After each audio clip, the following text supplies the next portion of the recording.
The woman in the mirror was a masterpiece of bridal perfection, a figure sculpted from ivory silk and heirloom diamonds. Serafina Russo stared at her own reflection, though the image felt distant like a portrait of a stranger she was meant to be studying.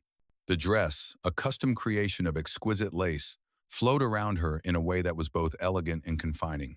The Russo family diamonds, a constellation of brilliant cut stones set in platinum, felt heavy on her neck, less like a gift and more like a yoke, a beautiful symbol of her immense and inescapable legacy.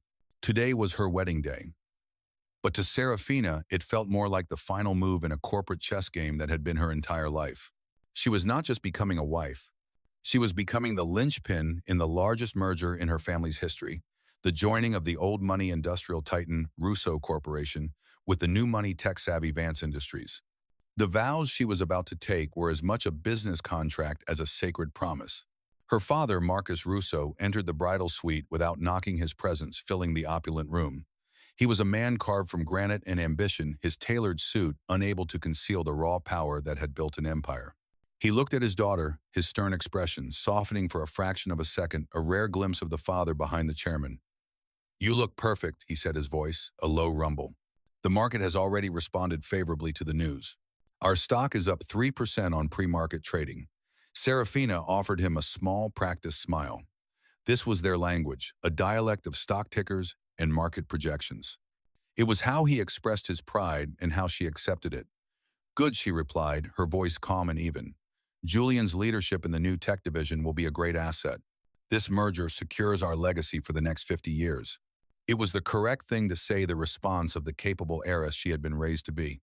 She was a Russo before she was anything else.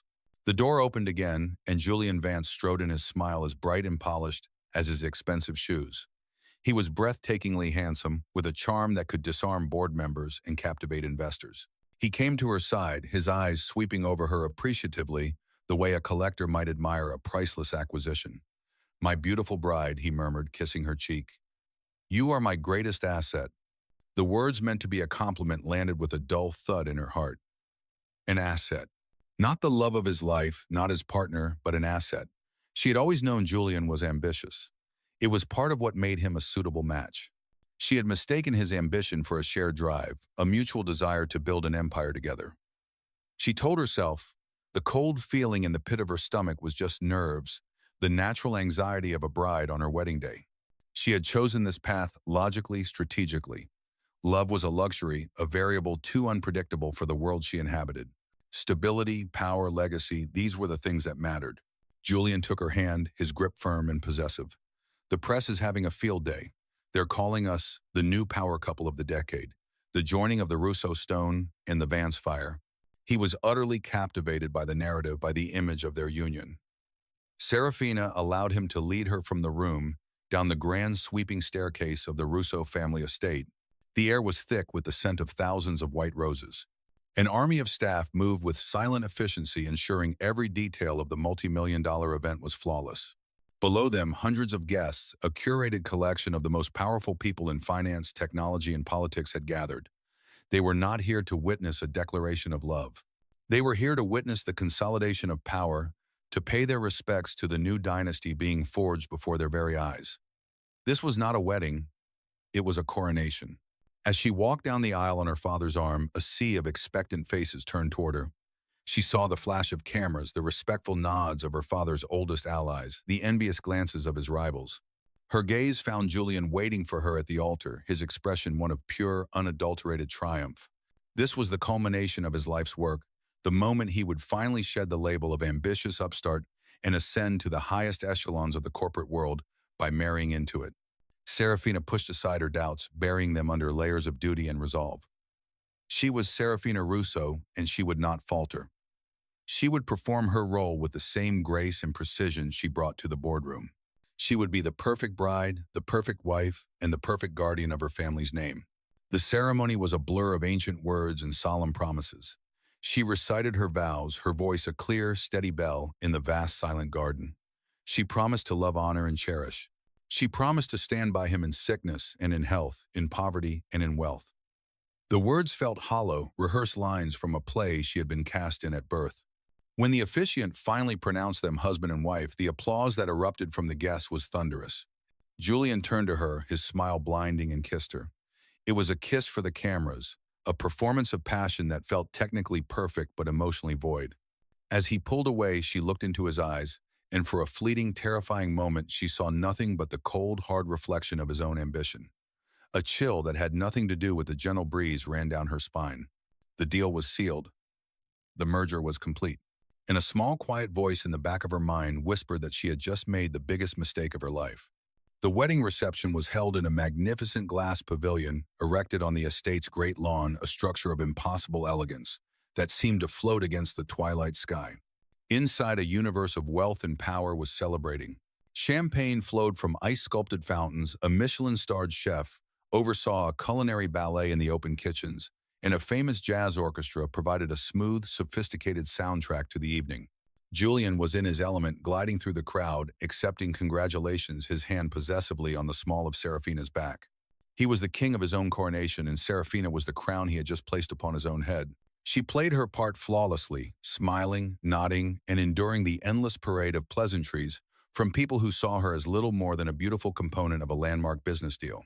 Each congratulatory remark felt like a tightening of the silken bonds that now tied her to this man and this future. The traditional speeches began.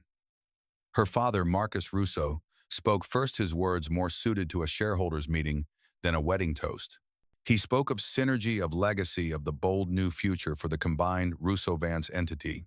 He praised Julian's vision and drive, and he toasted Serafina's devotion and loyalty to her family. It was a public anointment, a formal passing of the torch. Then Julian took the microphone.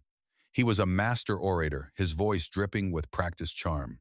He thanked the Russo family for welcoming him, spoke glowingly of their future as a power couple, and then turned his gaze on Serafina. "And to my wife," he said, his voice softening to a theatrical intimacy, "my brilliant, beautiful Serafina, you are the most exquisite jewel in the Russo crown, and I am the luckiest man in the world to call you mine." The crowd sighed, captivated by the romance. Serafina felt a chill. He hadn't called her the jewel of his heart. He had called her the jewel in her family's crown.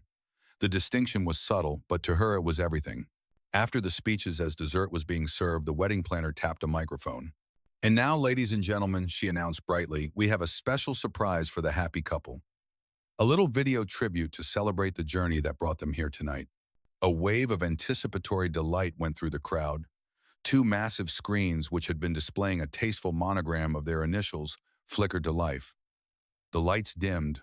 Serafina settled back in her chair, expecting a saccharine slideshow of baby photos and vacation pictures. The video started just as she expected, with a photo of her as a little girl on a pony, followed by a picture of a teenage Julian on a sailboat. Then the screen went black. A moment of confusion, and then a new image appeared. It was grainy, shot from a low angle, as if from a hidden camera in a hotel room. The man in the video was unmistakably Julian. He was laughing, holding a glass of whiskey. But the woman he was with, the woman who was draped across his lap, was not Serafina. The camera shifted slightly, and a collective gasp, a single sharp intake of breath from 200 people at once, sucked the air from the pavilion. The woman was Clara, Serafina's younger cousin, her bridesmaid, the one who had tearfully helped her with her veil just hours before. The audio, sharp and clear, pierced the horrified silence. "She's an ice princess," Julian was saying, his voice slurring slightly, full of contemptuous amusement. "Beautiful but so cold. A perfect CEO, not a wife. But it doesn't matter. The deal is done. Marrying her is like a hostile takeover of the Russo Corporation itself. I own her, I own the company, I own it all." Clara giggled, a shrill, ugly sound. "And what about me?" she cooed. "You, my sweet," Julian said, leaning in to kiss her, "are the victory celebration." The world stopped. The orchestra had trailed off into a discordant silence. Every single eye in the room was fixed on the screens, then darted to the head table, a macabre tennis match of horror and fascination. Julian had gone a ghastly shade of white, his charming smile frozen in a rictus of sheer panic. He began shouting a strangled, furious sound.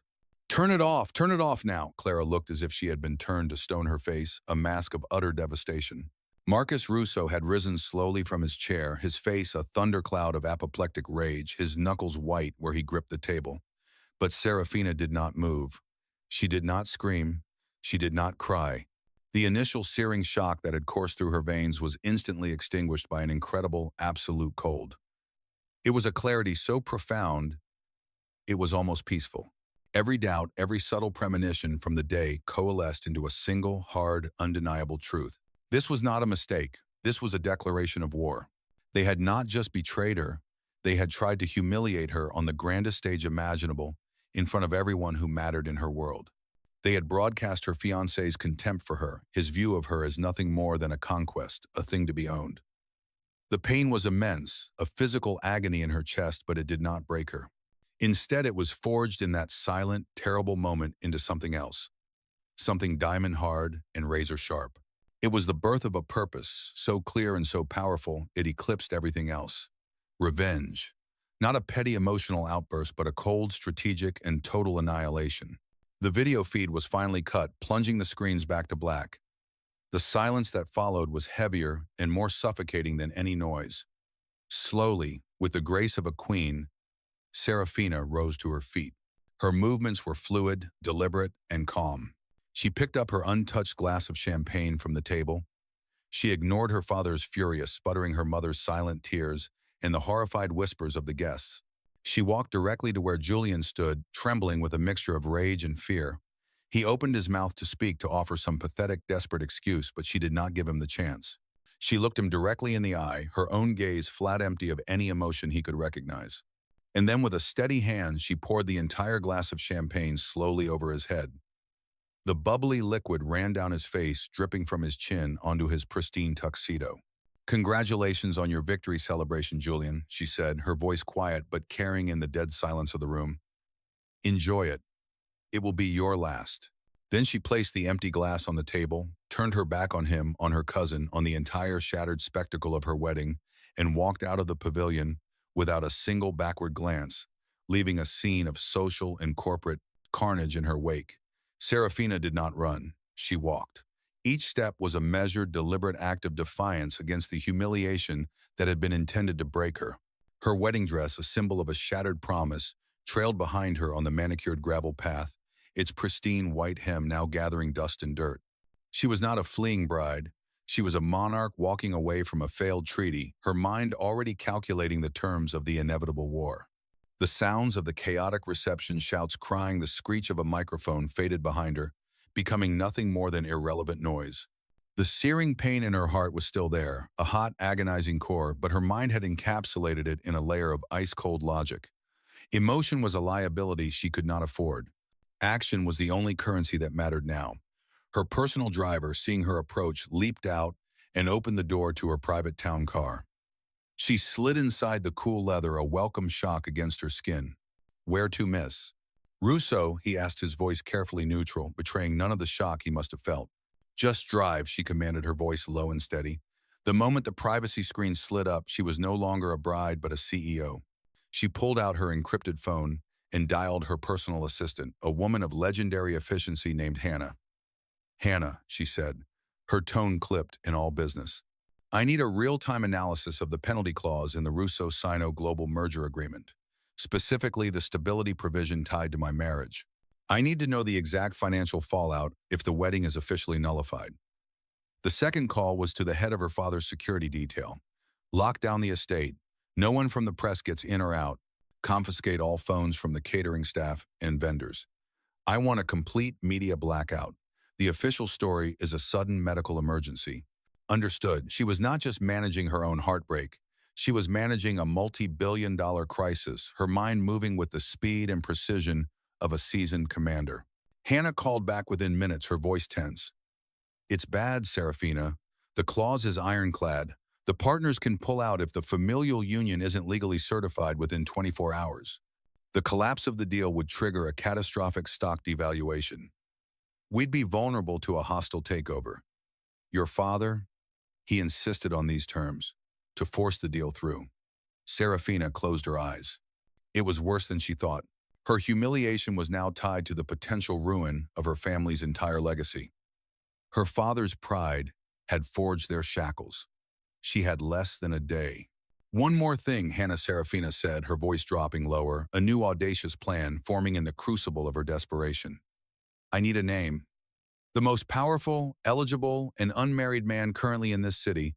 I need to know where he island right now. There was a pause, the sound of furious typing. That would be Damian Blackwood, Hannah replied, her voice filled with a slight awe. CEO of Blackwood Holdings, notoriously private. According to our tracking of high net worth individuals, his car is currently parked outside the Onyx Club. Take me there, Serafina ordered her driver. The Onyx Club was not a place for celebration. It was a sanctuary of power, a discreet haven where deals worth more than the GDP of small countries were made with a handshake in dimly lit rooms. To arrive in a wedding dress was not just an entrance.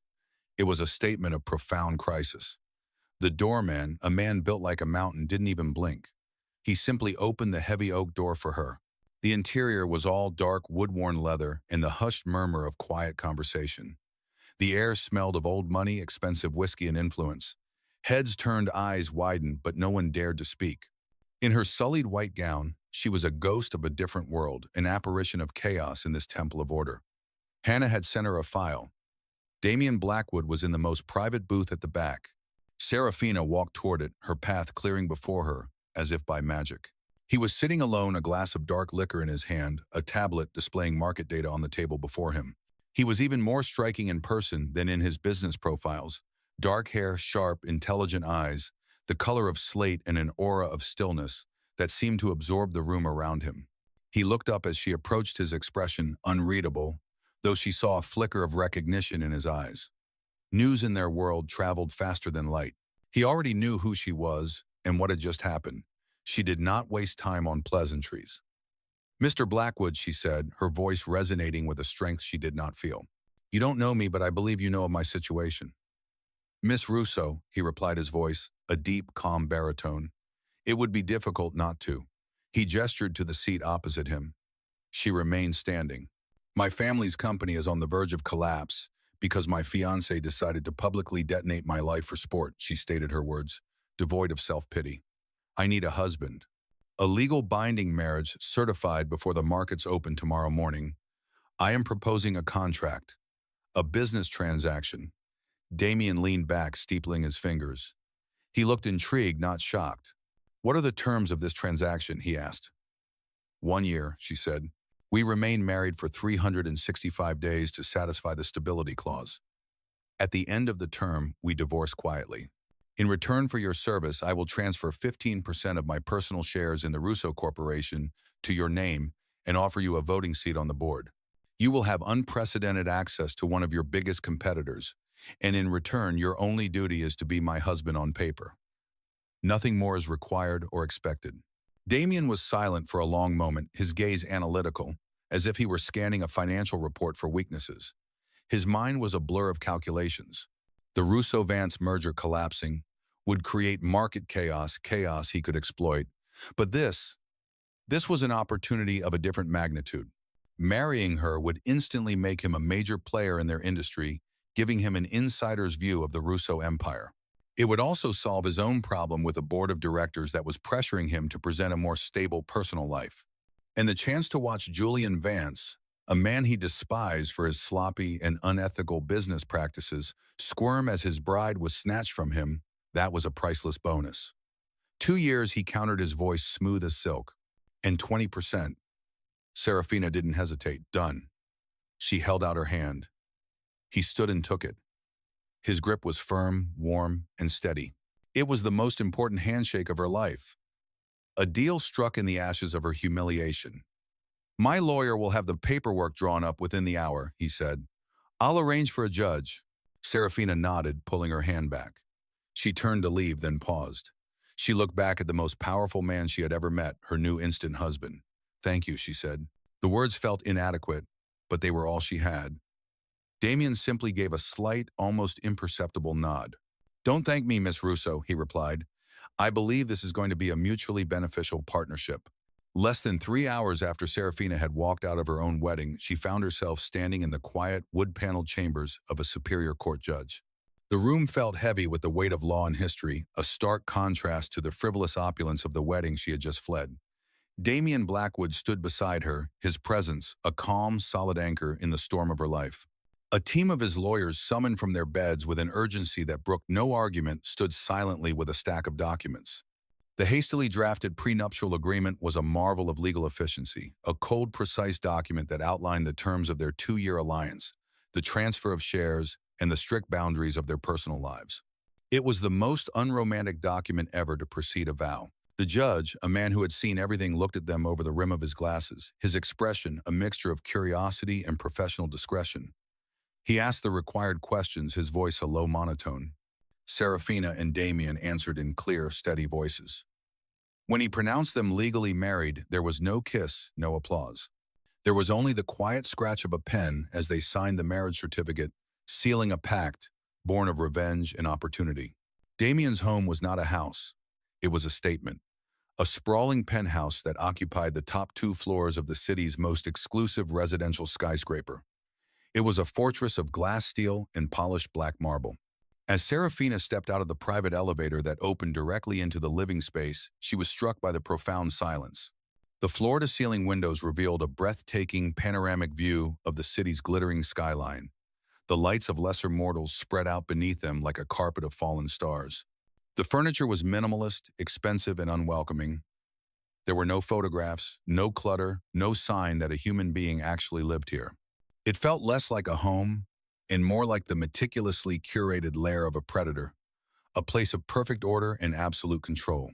A quiet, discreetly dressed woman, his housekeeper, appeared and took Serafina's tattered wedding dress, handing her a simple silk robe in exchange without a word. Once she had changed, Damien led her to the vast living area. He poured 2 glasses of whiskey, handing one to her. "We need to establish the rules of engagement," he said, his tone as cool and clean as the lines of the room around them. "Publicly, our story is a whirlwind romance. A sudden, undeniable connection that made your previous engagement an impossibility. We will be seen together at several high-profile events to solidify this narrative. In private, we will lead separate lives. We have separate bedroom suites. My staff is the soul of discretion, but in this house, the walls have ears. We will maintain a professional courtesy at all times." Serafina nodded, taking a sip of the whiskey. The fiery liquid was a welcome shock to her system. "Agreed," she said. "My focus is on dismantling Julian Vance's professional life. My methods will be my own. I expect you to grant me the autonomy to pursue my agenda without interference." "You have it," Damien replied. "So long as your actions do not negatively impact the Blackwood Holdings brand, you have my full support. In fact, you may find our interests are more aligned than you think." Before she could question him further, his personal assistant, a young man with a focused, intense demeanor, entered the room and spoke to Damien in a low voice, handing him a tablet. Serafina watched as Damien's expression hardened his focus absolute. He issued a series of curt, quiet commands that seemed to involve a fluctuating commodities market in Asia and the political instability of a small South American nation. He was moving billions of dollars and influencing global events with a few quiet words from his living room. It was a terrifying and intoxicating display of raw power. In that moment, Serafina truly understood. She had not just married a wealthy businessman. She had bound herself to a global power broker, a man who operated in a stratosphere she had only read about. The realization was both daunting and thrilling. She had sought a shield. She had found a weapon of mass destruction. Her suite was as beautiful and impersonal as the rest of the penthouse. It was a self-contained apartment with its own living area, a cavernous bathroom, and a bedroom with the same stunning view as the main living space. After a long, hot shower, where she finally washed away the last lingering scent of wedding roses and betrayal, she stood wrapped in a towel looking out at the city. The woman who had woken up this morning, the nervous bride full of doubt, was gone. The woman who had been publicly humiliated was a ghost. The woman who stood here now was Serafina Russo Blackwood, wife of a man of immense power, armed with a fortune, a brilliant, strategic mind, and a singular, all-consuming purpose. Her phone buzzed on the nightstand. It was a news alert from a major financial publication. The headline was stark: "In shocking reversal, heiress Serafina Russo jilts Vance marries mystery magnate Damien Blackwood in late-night ceremony." Below it was a picture of her looking poised, and one of him looking formidable. The press release, crafted by Damien's expert team, was a masterpiece of corporate spin. The first shot in their war had been fired, and from the top of this glass tower, Serafina felt a grim satisfaction. Julian Vance had wanted to humiliate her. He had no idea he had just unleashed his own ruin.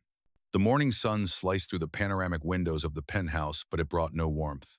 Serafina had been awake for hours, not because of a restless night, but because her mind was already at war. The world was in an uproar over the news of her shocking last-minute marriage. Her phone had been vibrating incessantly with calls from concerned friends, gloating rivals, and the voracious media. She ignored them all save one. Her father? Marcus Russo's voice was a low growl of controlled fury when she finally answered. "What have you done?" he demanded. "You've made a mockery of this family. You've tied our name to a man we know nothing about." "On the contrary," Father Serafina replied, her voice, a calm counterpoint to his rage. "I have saved our company. The merger's stability clause is satisfied. And I have exchanged a mid-level ambitious snake for an apex predator. Damian Blackwood's name carries more weight than Julian's ever would have. Our stock will open higher than you can imagine. I have not made a mockery of this family. I have secured its future." "You're welcome." There was a stunned silence on the other end of the line before he gruffly ended the call. She had not asked for his permission. She had presented him with a strategic victory, and he had no choice but to accept it. She set up a temporary command center in the penthouse's library, a cavernous room with floor-to-ceiling shelves filled with books that looked untouched. With Hannah feeding her real-time data through a secure line, Serafina began to dissect Julian's business empire. She knew his strategies, his ambitions, his weaknesses. During their engagement, he had boasted endlessly about his plans, seeing her as a sounding board, never as a potential threat. It was a fatal miscalculation. Her eyes narrowed in on his crown jewel project, the upcoming launch of the Helios's tablet, a device he had sunk a massive amount of capital into, one he was counting on to catapult Vance Industries into the major leagues. The success of the Helios depended entirely on a single exclusive contract with Ethelred Components, a top-tier manufacturer of a new revolutionary processing chip. Julian was set to finalize that contract in 2 days.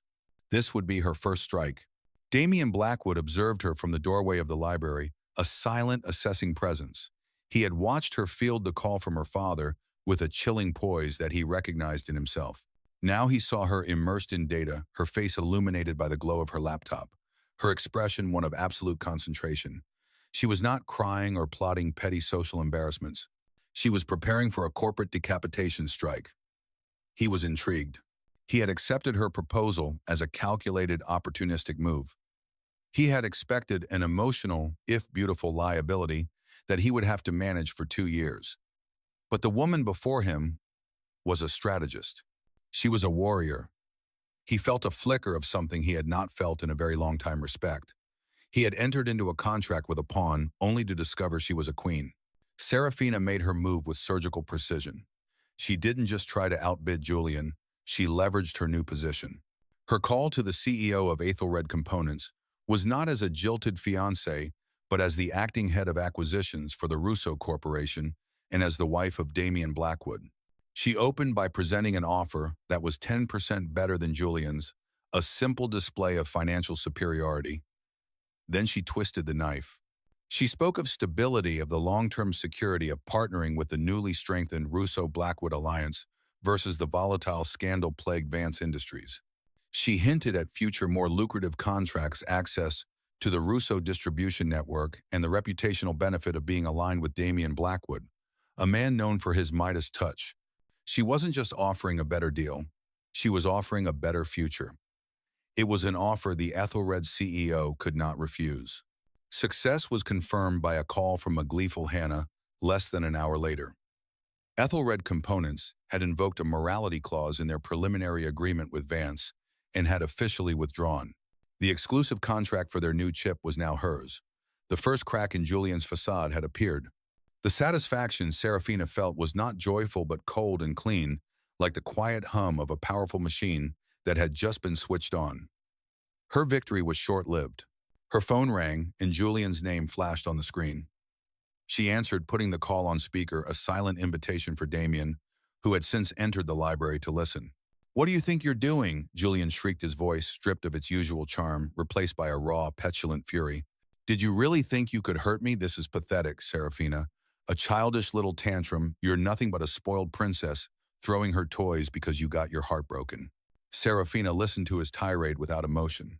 His arrogance was a shield blinding him to the reality of the situation. He did not see her as an equal, as a threat.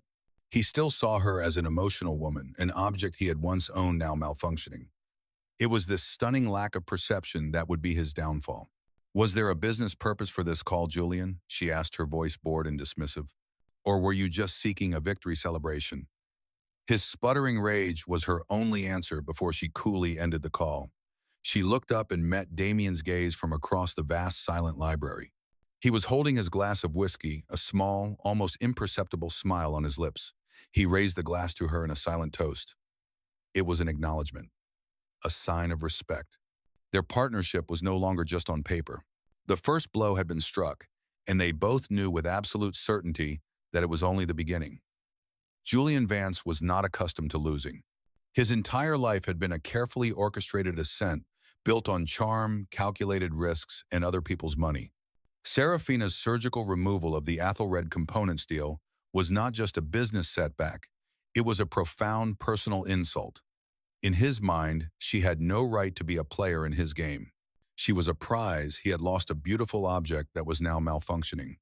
Seething in his glass-walled office overlooking the city, he summoned his public relations team.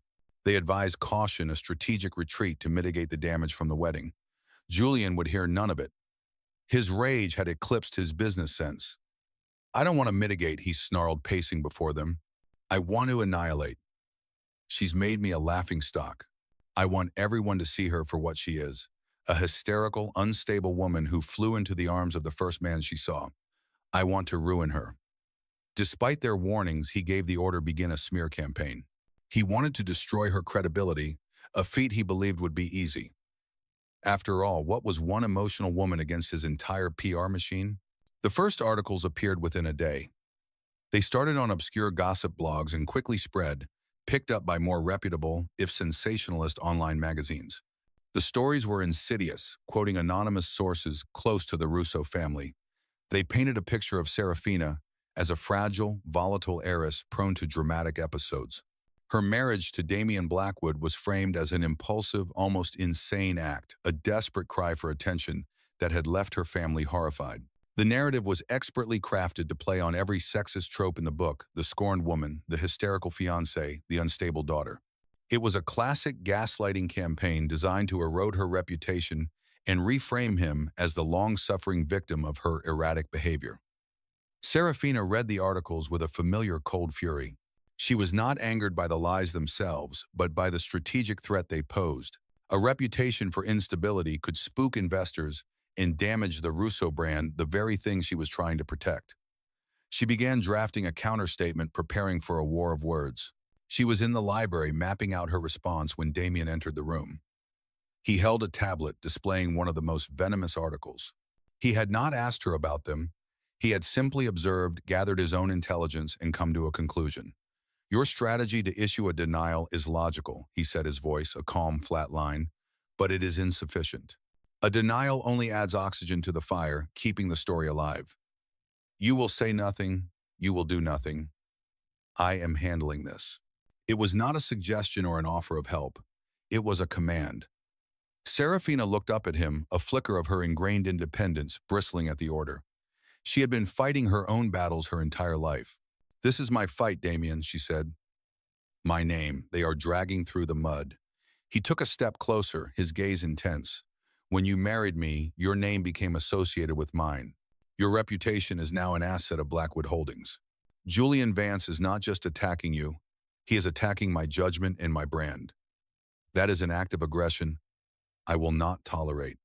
You asked for my autonomy and your revenge. I am asking for yours in this defense. Trust me." She searched his face, seeing no ego, only a chilling, absolute efficiency. In his world, this was not a personal insult. It was a hostile business maneuver, and it required a disproportionate and overwhelming response. She gave a single, slow nod. "Fine." The Blackwood machine moved with a speed and ferocity that was terrifying to behold. Damien made one phone call to the head of his internal intelligence division, a man known only as Oracle. What followed was a silent digital blitzkrieg. While Julian's attack was based on fabricated whispers and innuendo, Damien's counterattack was built on cold, hard, and verifiable data. Within 3 hours, Oracle's team had traced the digital footprints of the anonymous sources, back to a shell corporation owned by Julian's head of PR. They had compiled a complete dossier on the reporters and bloggers who had accepted payment to run the stories. But this was merely the defensive maneuver. The offensive was far more devastating. Damien's financial intelligence unit, a group of forensic accountants and data analysts, was unleashed on Vance Industries. They did not need to search for long. Julian, in his haste to fund the Helios project, had become sloppy. Later that evening, as Serafina and Damien sat in a shared tense silence in the living room, Damien's assistant entered and handed him a tablet. On the screen was the freshly published front-page article of the Global Financial Times, the most respected financial journal in the world.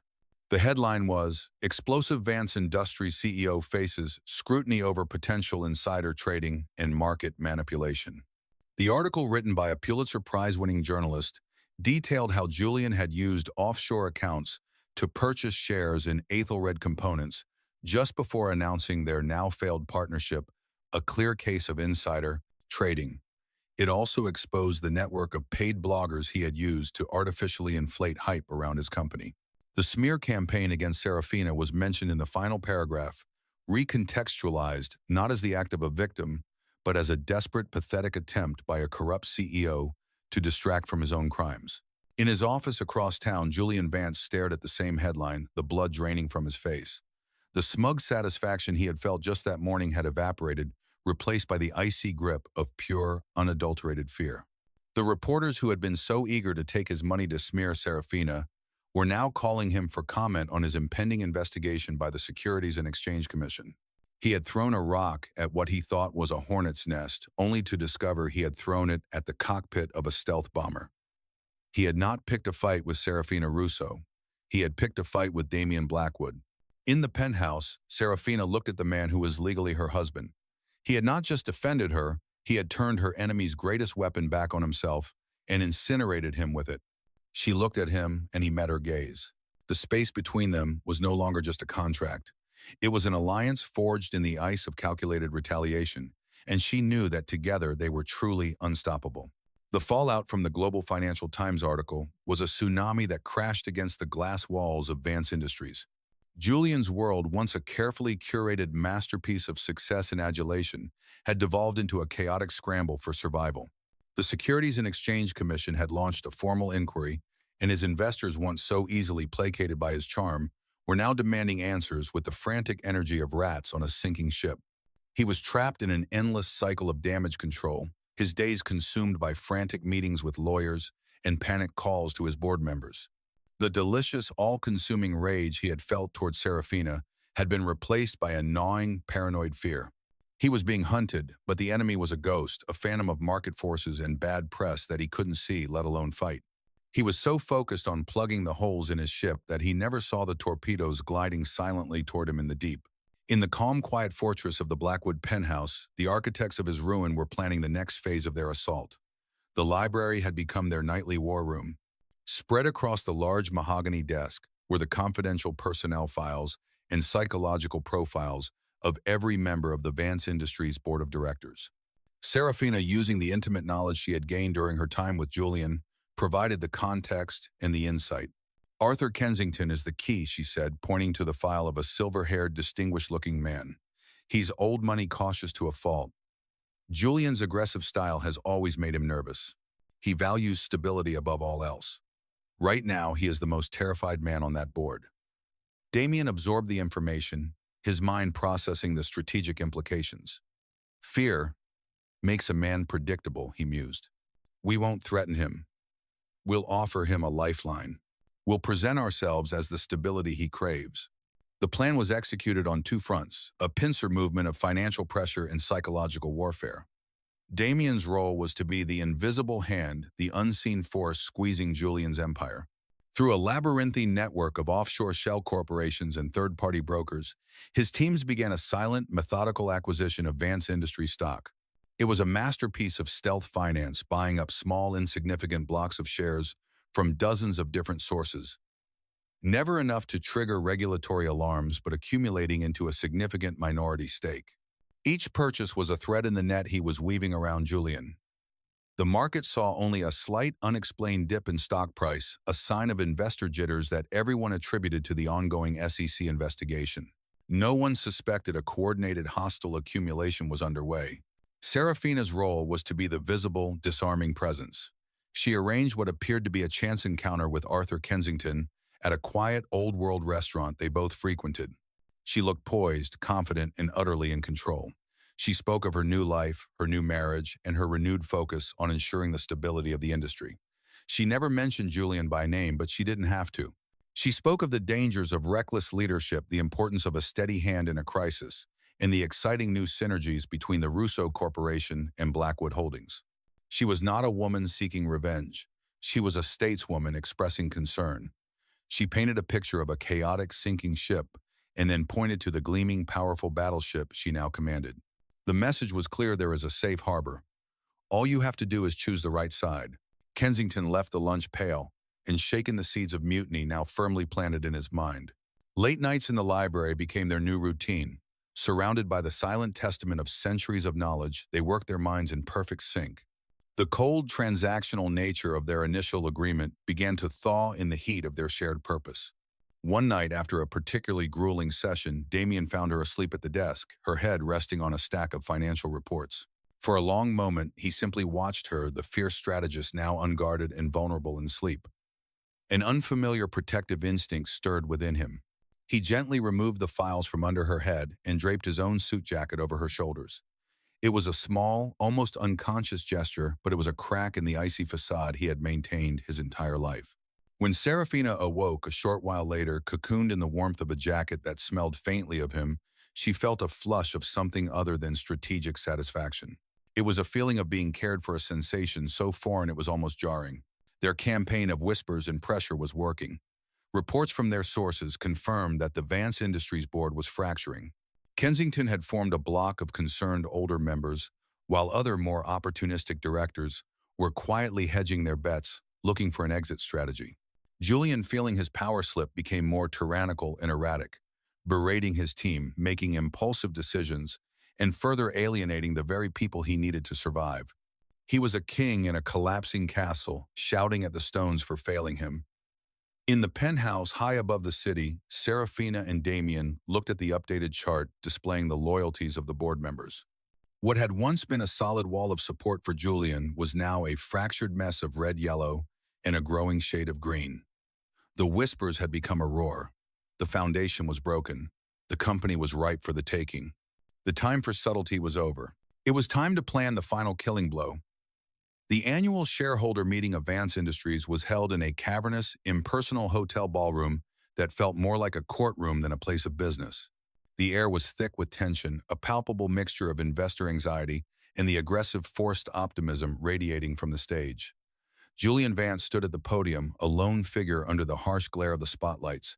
He was delivering the performance of his life, his voice smooth and confident as he unveiled his grand vision for the Helios tablet, painting a picture of a revolutionary future that would make their current troubles seem like a distant memory. He was a charismatic preacher attempting to save the souls of his wavering congregation, but beneath the polished veneer, Serafina, watching on a live feed from a suite upstairs, could see the faint sheen of desperate sweat on his brow. He was a king trying to hold a coronation in a castle that was already on fire. Just as Julian was reaching the crescendo of his speech, a slide of impossibly optimistic financial projections glowing behind him, the large double doors at the back of the ballroom swung open. The interruption was so abrupt, so contrary to the tightly controlled schedule of the event, that a wave of murmurs rippled through the audience. Serafina Russo Blackwood entered first, her posture radiating a calm, regal authority. She wore a simple but impeccably tailored dark blue suit, the attire of a woman who had come for business, not for show.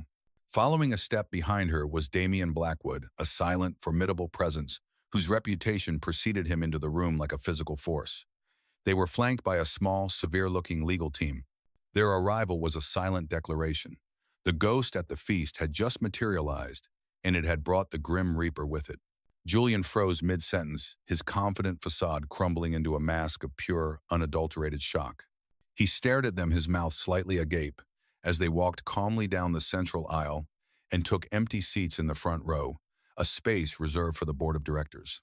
Before the stunned security team could react, a new voice cut through the confused silence. It was Arthur Kensington. He rose slowly to his feet, a respected elder statesman of the board. Mr. Chairman, he said, addressing the flustered man running the meeting, I believe a point of order is necessary. Given the recent volatility surrounding our company, I move that we cede the remainder of the CEO's speaking time to a representative of a new significant shareholder bloc who wishes to address the board and our investors directly. He gestured with an elegant, deliberate hand towards Serafina. A flurry of panicked whispers erupted. The motion was unorthodox, but Kensington's influence was such that it could not be dismissed. The chairman, seeing the determined faces of Kensington's faction, had no choice but to concede. Serafina ascended the stage, her heels clicking with a steady, resolute rhythm. She did not look at Julian, who stood by the podium, his face ashen, a statue of impotent rage. She addressed the shareholders, her voice clear, calm, and devoid of personal animosity. Good morning, she began. I am not here today to speak of the past. I am here to speak of the future of this company, a future that has been put in grave jeopardy. With the cool precision of a surgeon, she began to dismantle Julian's entire presentation. Using his own data, she exposed the Helios project for what it was, a reckless, high-risk gamble funded by unsustainable levels of debt. She revealed that key suppliers, spooked by the ongoing scandals, were pulling out, and that pre-orders were a fraction of what Julian had claimed. She wasn't emotional or vindictive. She was factual, logical, and utterly devastating. She was proving with irrefutable evidence that the king was not only naked, but he had also mortgaged the kingdom to pay for his invisible clothes. When she finished, Damien took her place. He was the embodiment of overwhelming power. My wife has outlined the operational failures of the current leadership, he said, his baritone voice commanding absolute attention. I am here to address the financial and ethical rot that lies at its core. What followed was a corporate execution. On the large screens that had previously shown Julian's fantasies, Damien displayed a web of shell corporations and offshore accounts, meticulously tracing their ownership back to Julian Vance. He presented irrefutable proof of the insider trading scheme and uncovered 2 other instances of accounting fraud designed to hide the company's true financial health. He wasn't just presenting a case, he was delivering a verdict. He then delivered the killing blow. As of this morning, Damien announced the consortium of entities I represent has acquired 35% of the voting shares of this company, making us the single largest shareholder. We have lost all faith in the current leadership. He then laid out his terms not as a request, but as an ultimatum. Blackwood Holdings is now issuing a tender offer to acquire all outstanding shares of Vance Industries at a 40% premium over today's closing price. This offer is, however, strictly conditional on one thing: the immediate removal of Julian Vance from his position as CEO and from the board of directors effective immediately. He looked to the board. I believe a vote of no confidence is in order. The ballroom was in an uproar. A 40% premium was a golden parachute for every terrified investor in the room. Arthur Kensington was the first to speak. I vote yes. One by one, the other board members, a combination of those Serafina had swayed, and those who saw the undeniable financial incentive, followed suit. The vote was a landslide. It was over. Julian Vance, the charismatic visionary, had been stripped of his power, his company, and his dignity in the space of 15 minutes. He stood on the stage he had commanded just moments before a broken, defeated man. Serafina and Damien stood together, a united front of cold, calculated power. They had not come for a fight. They had come for an execution, and it had been carried out to perfection. The aftermath of victory was strangely quiet. As they were chauffeured away from the hotel, leaving the chaos of a dethroned CEO and a company in upheaval behind them, Serafina felt none of the triumphant elation she had anticipated. The months of meticulous planning, the sleepless nights, the all-consuming fire of her righteous anger, it had all led to this single explosive moment of victory. Julian was ruined, his empire collapsing under the weight of his own arrogance and corruption. She had won. So why did she feel so profoundly empty? The battle had given her a purpose, a clear and singular focus that had shielded her from the messy, complicated emotions of her own heartbreak. Now, with the enemy vanquished, the purpose was gone, and she was left standing in the quiet, desolate ashes of her revenge. Back in the silent, cavernous space of the penthouse, the finality of their success was confirmed by a brief, efficient report from Damien's assistant. The board has formally accepted the tender offer, the young man stated, his voice devoid of emotion. Mr. Vance has been escorted from the premises. The SEC has frozen his personal assets pending their investigation. He's finished. Damien dismissed him with a nod, and then they were alone. The two of them, the architects of this grand demolition, stood in the living room, the glittering city lights spread out before them, a testament to the power they now wielded. The silence between them was no longer the comfortable quiet of collaborators, but an awkward, uncertain space filled with unspoken questions. Their shared mission was complete. The very foundation of their relationship, the contract that had bound them together, was now effectively obsolete. Serafina was the one to break the silence. She turned from the window, her expression composed, her voice carefully neutral, as if she were concluding a business meeting. "Well," she began, "our objective has been met. The contract stipulated a 2-year term, but given the circumstances, I imagine we can have our lawyers begin the dissolution process immediately. You have upheld your end of the bargain, Damien. I am grateful." She was offering him an exit, the logical conclusion to their transactional arrangement. It was the correct, professional thing to do, but the words felt like dust in her mouth. The thought of walking away from this man, from the strange, intense world they had built together, left her with a feeling of vertigo, a fear of the emptiness that would follow. Damien did not reply immediately. He walked to the bar and poured 2 glasses of a very old, very rare, single malt scotch. He handed one to her, his fingers brushing against hers, a fleeting touch that sent a jolt of unexpected electricity through her. "The objective has changed. Serafina," he said, his voice a low, serious murmur. He gestured for her to sit, and for the first time since she had met him, he looked not like a strategist or a CEO, but like a man confronting a truth he could no longer ignore. "I asked you to trust me during the smear campaign," he continued, taking a seat opposite her. "Now I have a confession to make. My reasons for accepting your proposal that night were not entirely selfless. Julian Vance was a rival, yes, and I was under pressure to marry. Your offer was a stroke of strategic serendipity. It was a business decision." Serafina nodded. "I never assumed otherwise. But I did not anticipate you," he went on, his gaze intense and unwavering. "I expected an heiress. A beautiful, intelligent, but ultimately conventional woman seeking simple revenge. I did not expect a partner. I did not expect a peer." He leaned forward, his voice dropping. "I have spent my life surrounded by people who want something from me, my money, my power, my name. You wanted my name, yes, but you used it as a tool to fight your own war with your own skill, your own courage. I have never respected anyone more." The admission, so raw and so sincere, stunned her into silence. She had been so focused on her own mission, she had never truly considered what he saw when he looked at her. "The revenge is over, Serafina," he said. "And you are right, it feels hollow. Because destroying a man like Julian Vance is not a victory. It is pest control." He paused, searching her eyes. "The victory was watching you rise from the ashes of that wedding, not as a victim, but as a force. The victory was every late night we spent in the library, every plan we formulated, every success we shared, the partnership we have built. That is the only thing of value that has come out of this entire sordid affair." He looked down at his glass. "The terms of our contract are fulfilled. But the terms of our partnership are just beginning, if you're willing. I find myself disinclined to dissolve it." The implication hung in the air between them, shimmering and fragile. He was not talking about business anymore. He was talking about them. He was tearing up the contract and asking what lay beneath. The question was no longer about revenge, but about what came after. The war was over, but now they had to decide if they could build a life in the peace that followed. Damien's words hung in the air, a proposition far more audacious than the one she had made to him in the Onyx Club months ago. He was offering not a partnership of convenience, but one of permanence. He was offering a future she had been too consumed by the past to even consider. Serafina looked at the man before her, truly seeing him for the first time, not as a tool, an ally, or a husband in name, but as Damien, a man of immense control who was now making himself vulnerable. A man who had seen her at her most broken and had respected her not in spite of her vengeful fury, but because of the strength it took to wield it.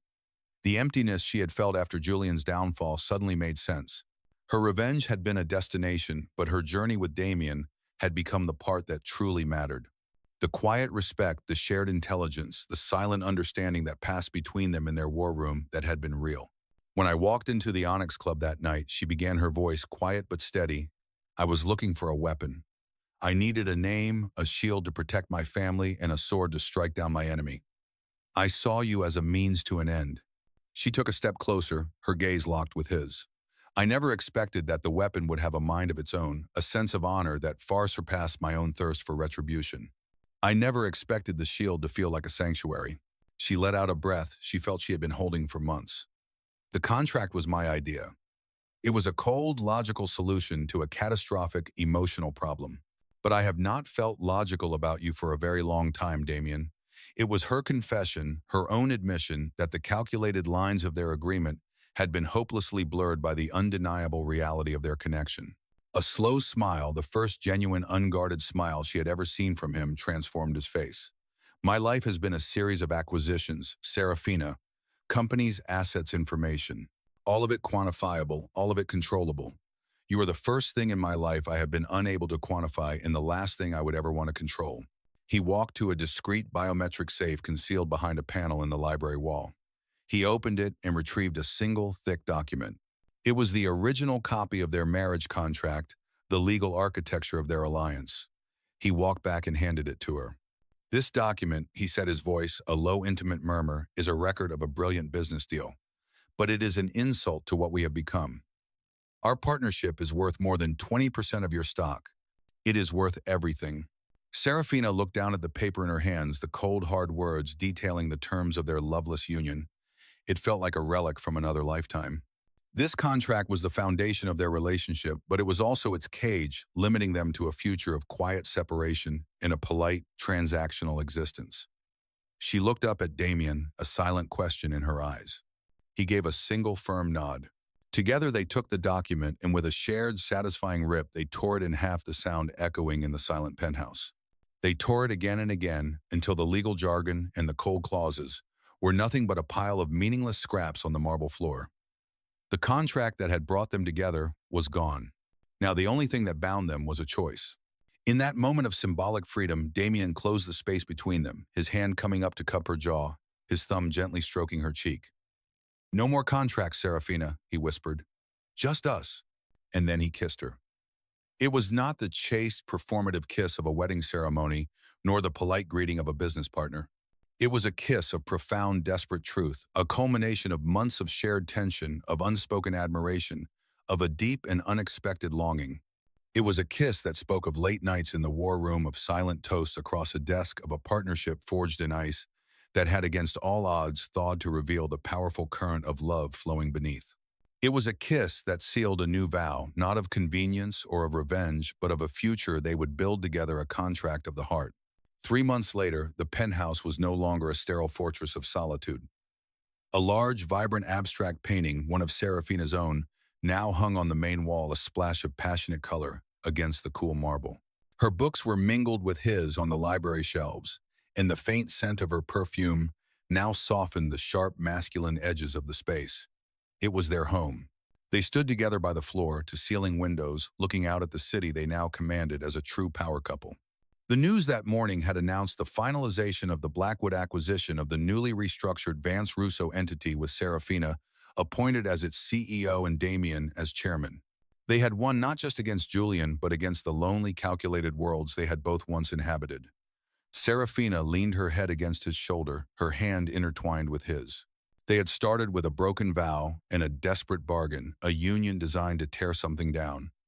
But in the end, they had built something far more valuable and enduring in its place.